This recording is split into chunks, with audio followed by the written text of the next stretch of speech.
Hello everyone, welcome to EduTap and welcome to RBI Grade B 2026 special descriptive series with respect to current affairs, right? So here we are going to cover current affairs as far as your descriptive paper is concerned, and we are going to cover the important current affairs that includes different sort of reports that are relevant as far as your exam is concerned.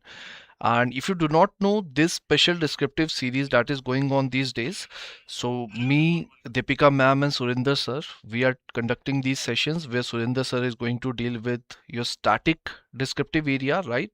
Where you can basically practice answers with respect to the static portion of ESI and finance.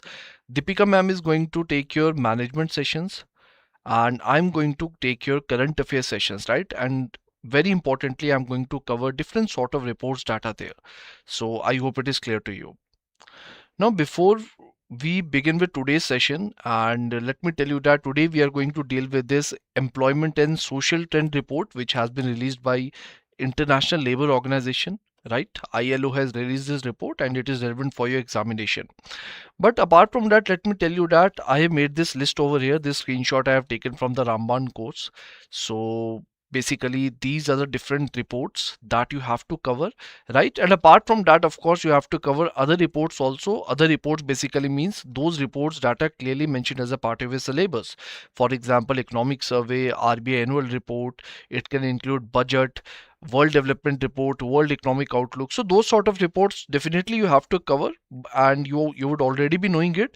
But apart from those reports that are mentioned in the syllabus, right, you need to cover other reports also. So these are those reports. I keep on updating this document that has been provided, but here what I'm going to do, I will try my best to cover the most important ones. But in case if we are not able to do so right before the examination, so here is the list that is there in front of you, and I would encourage you to cover this, right? You have to cover this content, it is relevant for your examination. So moving forward from this report, which is employment and social trends report 2026, this is the question that I have framed, and this is the expected question, which says, despite sustained economic growth, labor markets across the world and particularly in India continue to face structural challenges such as unemployment, informality, and inequality. Discuss the key employment concerns highlighted in the Employment and Social Trend Report 2026 and suggest policy measures to address them. So basically, what we have done, we are basically covering the important components of this report through this Q&A only, right? So in this question, what we are going to see, firstly we are going to see the structural challenges that are there as discussed in the report. Secondly, we are going to see the important concerns, right, and the important measures that have been suggested as a part of the report in order to solve these challenges. So we are going to see them one by one, and let us begin. So firstly, what we are going to do, we are going to write the body of this answer, the introduction of this answer. And when we talk about introduction, I have taken this introduction directly from the report only. So if you see the report document, so in the summary, we basically they have provided this introduction, and I have taken this introduction directly from the report only. And this introduction says that since the early 20th century, labor market reforms have increasingly linked economic growth with social protection and decent work, right? And the ILO's creation marked this shift. Yet the Employment and Social Trend Report 2026, it shows persistent stress. And what type of stress it talks about? It says that 4.9% global unemployment is there, 186 million unemployed people are there, and 300 million working poor are there, right? So this is the data that has been presented. And in India, high informality, youth unemployment, and low female participation, they remain the key concerns. So this is something that is very specifically highlighted as a part of the report. So I hope it is clear to you. We will talk about it in a detailed manner when we will be discussing the body part of this answer, right? But this is just a snapshot, this is just an introduction as a part of it. So let us move forward. Now let us see the body part one, that is the structural challenges that are there in India's labor market. Now over here, the first structural challenge that has been discussed as a part of the report is weak employment generation despite economic growth. Now what do you mean by that? The point is that basically the report says that economic growth alone is not enough to create adequate employment. Why is it so? Because the point is that if you see the global scenario and India scenario also, even if the global economy, even if the global economy has remained resilient up to a huge extent, but if I talk about the labor market has not shown the similar trends. It has not shown the improvement, and this is something that is highlighted as a part of the report. It says that one of the most critical challenges is the weak linkage between economic growth and employment. Even if the economic growth in a nation like India is stable up to a huge extent, but employment is something that has still not improved. The labor market is something that is still basically witnessing different sort of challenges, and this linkage is something that is highlighted as a part of the report, right? And it says that in order to substantiate the argument, it says that despite strong GDP growth, employment outcomes remained inadequate, where the urban unemployment in India, it remained around 6.6% in 2024 to 2025, which indicates that growth, whatever growth that has happened, it has not created sufficient number of jobs. That is the first thing, right? So what you're going to remember, you will remember that just because the economic growth is high, that does not mean that the employment generation is also going to happen at the same time, up to the same pace, right? So this mismatch that is there, this mismatch that is there, it is something highlighted as a part of the report. This is the first piece of information that I want you to remember. Apart from that, it talks about the low employment elasticity also. What do you mean by elasticity? Employment elasticity. Employment elasticity basically means the percentage change. The percentage change in employment. In context to what? In context to the economic growth, or you can say in context to GDP or economic growth, right? Which basically means that if the economic growth is increasing, then what is the percentage change? It can be increase in change or a decrease in change, whatever change it is reflected in the employment, right? So this is what we call as the employment elasticity, and it says that the issue is further reinforced by the low employment elasticity that is there, which is of zero point 0.3, right? Which basically means that if the GDP is increasing, if the economic growth is increasing, very less impact is shown with respect to the employment, right? Which suggests that increases in output are not leading to proportional increases employment, right? And this reflects that there is a structural limitation where growth is driven more by capital intensive sectors rather than labor absorbing activities. So this is something, the first piece of information as discussed as a part of the report. I hope it is clear to you. Let us move on to point number 2. The point number 2 is regarding persistence of informality and working poverty. Now what do you mean by that? It says that basically in India, if I talk about India, in case of India, the bigger issue is basically not only unemployment. Unemployment is an important problem. It is a big issue, no doubt regarding that. But the point is that even if those people that are employed, a significant proportion of those people are still working.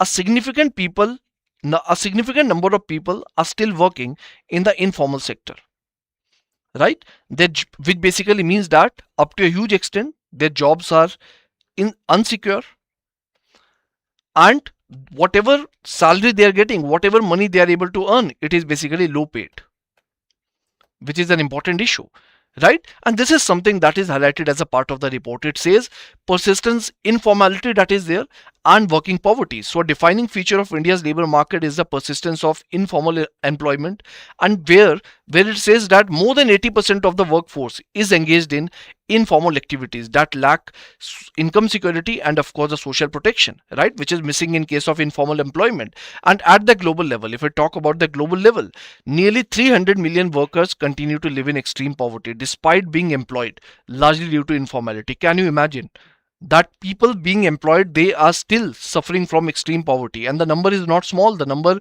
at the global level is 300 million. 300 million workers are there, and this situation does what? Of course it is going to impact the productivity, it is going to impact the fiscal capacity of the state, right? And it basically limits the access to welfare benefits, right? So that is going to be the impact of that. So I hope this point is also clear to you. Point number 3.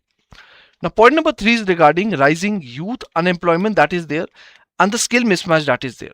Now, when we talk about the rising youth unemployment, the point is that youth unemployment has emerged as a major issue, right? And if we talk about India, we know that in India, we have a good number of educated youth, No doubt regarding that, we are going good when it comes to education, right?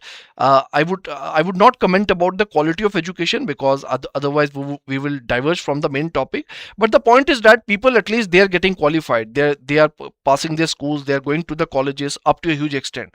But the bigger problem is that basically the mismatch that is there when it comes to the education and the employment, right? The industry academia linkage, that is missing, right? So that is something that is highlighted as a part of the report, and this is something not new to you. You would already be knowing that this is a common problem when we talk about our country, right? It says that youth unemployment has emerged as a major structural concern in both global and Indian context. In 2025, global youth unemployment reached 12.4%, with about 260 million young people not engaged in employment, education, or training. And if we talk about India, it says that in India, youth unemployment exceeded 15% in urban areas during 2024 to 2025. Another major highlight that is there, right? So you can see that up to huge extent in the urban areas also, we have a significant amount of unemployment among the youth population. And if we talk about the challenge, one of the biggest challenges, of course, the skill mismatch that is there, right? We know that AI has entered the employment domain, but if we talk about the education is not getting innovated as per the market standards, right? Even if people are getting graduated, they're getting post graduated, they're getting the degree in their hands, but what about the skilling level? They are not skilled up to the requirement of the market, up to the requirement or the standards of the industry, which is something again a problem, right? And this is something that is highlighted as a part of the report. Let us move on to next one. The next is point number 4, which is regarding gender inequality. Now, the point is that we know that India is going through the demographic dividend. We all know about it. But we know that if India is not able to utilize the potential of women, we can never extract the full potential of the demographic dividend. We are going to suffer. There is no doubt regarding that, right? So basically, unless and until more and more women they enter the workforce, right, and they are able to remain in the workforce, we won't be able to utilize the demographic dividend. It is very important that women participation shall be increased across all the sectors. And this is again highlighted as a part of the report also, which says that gender disparities remain a persistent barrier to inclusive growth, and women account for only about 40% of the global workforce, while in India female labor force participation is about 37%, right? So you can see, as a part of global workforce, it is 40%, or India ka below average hai. It is not even average, it is not even 40%, it is 37% in case of India, which is an important concern. And it says that it is because of different type of structural constraints. For example, unpaid care responsibility, safety concerns are there when we talk about jobs, right? Limited child care infrastructure that restrict the women participation, right? And which basically impacts not only the gender inequality, but it basically limits the India's economic potential, right? Which is, of course, is going to be an impact of that. So this is something again that is highlighted as a part of the report, and this is something that we have discussed as a part of the body part 1, which is related to structural challenges in India's labor market. Now let us move on to second part of the body. Now the second part of the body is related to impact of trade uncertainty and demographic pressures. Now over here, if we talk about the first point is regarding global trade disruptions and demographic trend. Now this is something that is important, because the point is that if I talk about India, right, if I talk about India, trade uncertainty that is there, right? Trade uncertainty can be because of the geopolitical factors we all know about is, right, that are prevalent in the different regions among the different countries, right? So the point is that trade uncertainty is has a direct relation with the employment, right? Because many jobs are there, be it in the manufacturing sector or be it in the service sector, right? They are highly dependent upon the trade, right? So that is why basically when the trade disruption happens, the manufacturing sector also suffers and the service sector also suffers. Service sector, for example, I would say, if I specifically talk about report, the report talks about IT services, right? BPO. It talks about cloud-based services also, where India is performing well. India is dominant. I would say the foreign companies that are there, they are basically utilizing India as a big market. In case of BPO, in case of IT sector, we all know about it, the potential, or I would say the growth of service sector in India. But when the trade uncertainty is there, what basically happens? It basically impact I would say the overall service sector growth in our country. Why is it so? Because it basically impact the demand. it basically impacts the global demand. When the global demand slows down, what is going to happen? If because of the trade restrictions, if the global demand is slowing down, what is going to happen? The service sector is going to face the pressure, right? Which is an important concern. Apart from that, very similarly, manufacturing sector, of course, it is also going to have a direct relation. It is also going to be vulnerable, right? So for example, the textile sector, right, as highlighted in the report, very specifically report has highlighted it, and other labor intensive sector also, they are going to be suffered as a part of it. So this is something that is highlighted as a part of the report very clearly. So let us read it, let us go through it for once. So it says that global trade disruptions and demographic trends are further complicating global market outcomes. It says that India's integration with global trade, we know that up to huge extent we are an import dependent nation, right? And apart from that, when we talk about the service delivery also, we are performing very well, but all these things get impacted because of the trade uncertainties. It says that particularly such as the IT sector, the manufacturing sector, it makes it vulnerable to global change shocks. And international labor ILO report, the report that we are discussing today, it says that 465 million jobs globally were linked to foreign demand in 2024. And if I talk about Asia and the Pacific, it accounted for 278 million of these jobs, right? Which shows that basically countries in the region, which includes India also, they are exposed to external demand and global supply changes. So this is something that I have already explained to you. Secondly, at the same time, it is going to have a rapid pressure, it is going to have a huge pressure upon the rapidly growing population also, right? Because on one side, if India wants to take the benefit, reap the benefit of the demographic dividend, if the population is increasing, that is good, but this population shall be fed with the employment opportunities also, because if they are not provided with opportunities, what is going to happen? We will not be able to harness their full potential, and again this loop is going to go on, right? It is going to continue.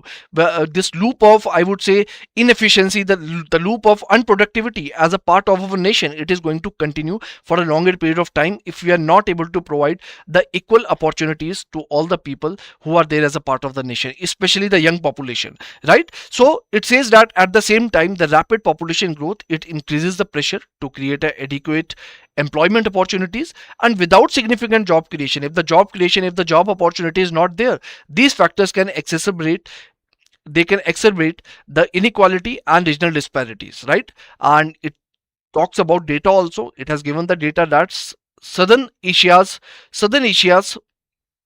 labor force is projected to rise from 834 million in 2025 to 860 million in 2027, which shows that more people will continue to enter the labor market. And if you talk about the South Asia includes India too. So this data is relevant to India also, and we can see that how the labor market is going to get expanded in future. So it is very important that the government, the nation is able to provide opportunities to these people, right? So this is something can be the impact of trade uncertainty and demographic pressures as discussed in the report very specifically. Now let us move on to body part 3, which is the different policy measures that can be implemented for inclusive employment generation, right, as highlighted in this report. So the first thing that has been highlighted is regarding promoting labor absorbing sectors, right? Because the point is that basically India must not be fully dependent upon capital intensive sectors, right? What it needs to do, it needs to create more opportunities, more jobs for the youth, women and semi-skilled workers, right? And it should promote labor absorbing sectors, right? Especially the manufacturing sector, where more and more people, manufacturing sector, construction sector where more and more people, they can come and they can get employment, right? So it says that greater policy focus should be placed on sectors such as manufacturing, construction, care services and green industry, and these sectors, they have a high capacity to absorb labor and they can create employment across different skill levels, right? And this can provide a huge amount of opportunities to the laborers or the people who are working in the manufacturing or the construction sector.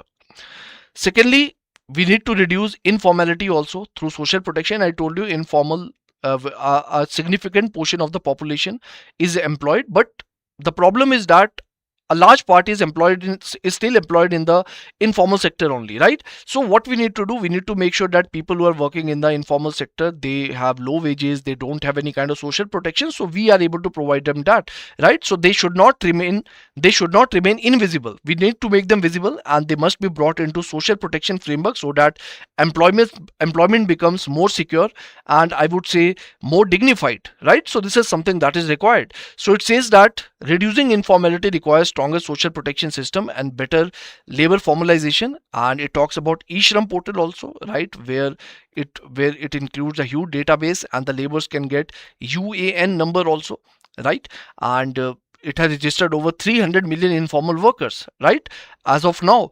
And it provides an important base for linking the informal workers with the welfare scheme. So what the government does, government basically links the UAN number that is provided in the eShram portal, and it basically uses this identity in order to deliver the different type of welfare benefits and the government schemes that are there, right? They can be implemented in a better manner, and this can improve the worker security, and it reduces the vulnerability. Thirdly, it also talks about addressing youth unemployment through skill alignment, because basically India needs a job ready youth, no doubt regarding that. We don't just need a, I would say, degree holding youth, but we need a job ready youth, right? So that basically we can reduce this mismatch, industry academia mismatch that is there. And the report says that youth and unemployment can be addressed by aligning skill development with actual labor market requirements, and we need to promote programs such as Skill India Mission, Pradhan Mantri Kaushal Vikas Yojana. Right, they can play a very important role in reducing the gap between education and employment. Right, so this is something that is the need of an hour. Now, the fourth thing is regarding increasing female labor force participation rate. This is something that we have already discussed, that how it is a problem, and how the women's role shall be increased, right? And women's employment is going to increase only when the environment improve, right? So the work environment shall be made more, I would say, safer. It should be made more supportive, as well as, I would say, more flexible. So this is very important, so that more and more women can be included as a part of the economy, right? So improving female labor participation requires investment in supportive infrastructure. We need to promote facilities such as childcare centers, safe transport, flexible work arrangements, and that is going to reduce the structural barriers that are faced by women. So that is the fourth thing that we can write as highlighted in the report. And lastly, we need to manage the demographic and trade related risk also, because India must create domestic jobs, and it also need to protect what it need to protect export linked jobs from the global shock, so that if the global uncertainties are happening, they are not able to do a very high damage to our export sector, right? We are still able to sustain, and the best way to do is basically diversify. We need to do diversification as much as we can, so that if a certain region, if a certain part of the globe gets impacted, we are able to basically absorb that shock because of the diversification. So that is something that is required. So it says that India needs to manage demographic pressure and global trade uncertainties through better policy preparedness. Diversifying export market and strengthening labor standards in global value chains can improve employment resilience. Policies such as the Foreign Trade Policy 2023 and investments in logistics, they can support export oriented employment and reduce vulnerability to external shocks, right? So this is something that is again highlighted as a part of the report. So I hope it is clear to all of you. Now the last thing is the conclusion. So in the conclusion, you can write that this employment and social trend report 2026, it establishes it establishes that labor market challenges in India are structural and persistent, and encompassing unemployment, informality, youth exclusion, and gender inequality. And these issues highlight the limitation of growth driven approaches that do not adequately address employment quality, and a coordinated policy response is required that is able to integrate the employment intensive growth, social protection, skill development, and gender inclusion, right? And only through such an approach can economic growth be translated into inclusive, resilient, and sustainable development outcomes, right? So such sort of conclusion can be written on the basis of this report, right? So I hope it is clear to you, and this is a question that is your homework. You can basically write the answer in the comment box. So I hope it is clear to you. Now let me see the chat box. Monica is asking, we have to learn these pointers or any topic, basic points such as objective, aim or feature. Monica, if you do not know, basically as a part of this session we are discussing this report, which is Employment and Social Trend Report 2026. This is the report, so it is I would suggest that if you are using any type of data, right, so try to utilize the precise data only. No doubt that the points that you are discussing, for example here we are establishing the relation between employment generation and economic growth, right? So you can talk about all these things in your own language, in your own format, no problem regarding that. But if you're writing some data, if you want to present some fact, do present them as mentioned in the report, right? So if we have discussed, first of all, what we have discussed the parameter where we have established the relationship between employment growth and employment growth and economic growth, right? Secondly, we have seen the informal nature of the market that is there. Thirdly, we have seen the high youth unemployment is there, right? Fourthly, we have covered gender inequality, and last and okay, 4 points we have seen, and in the body part 2 we have covered so and so parameters that are there. Now some points are there that are highly general, right? So you can basically write them as you want to, because no specificity has been mentioned as a part of the report, but certain points over where the data has been mentioned, try to use the data so that basically your answer looks more specific and you're able to add value to your answer. For example, you can talk about employment elasticity that is mentioned as a part of the report. You can talk about this urban unemployment that is there in India. So these sort of things, this sort of approach you can follow, and if you want you can make very precise notes, one page note, whatever we have discussed in this lecture, and I would say that should be good enough to cover this report, right? I would say whatever we have discussed in this session, based on that, any question that comes in the examination in context to this report, you can answer it. So that's what you can do. That would be the best thing, and I hope it is clear. So no more questions are there in the chat box, so now I'm ending the session. So thank you so much and all the best. Now we will meet again, and in the part 2 I will be bringing some more reports for you, and over there I will be giving you homework also, where you will have to cover certain type of reports, so that if you're going to write phase 2 examination this year, you are able to do things in a comprehensive manner, right? Not in a superficial manner. So we will do these things, do not worry.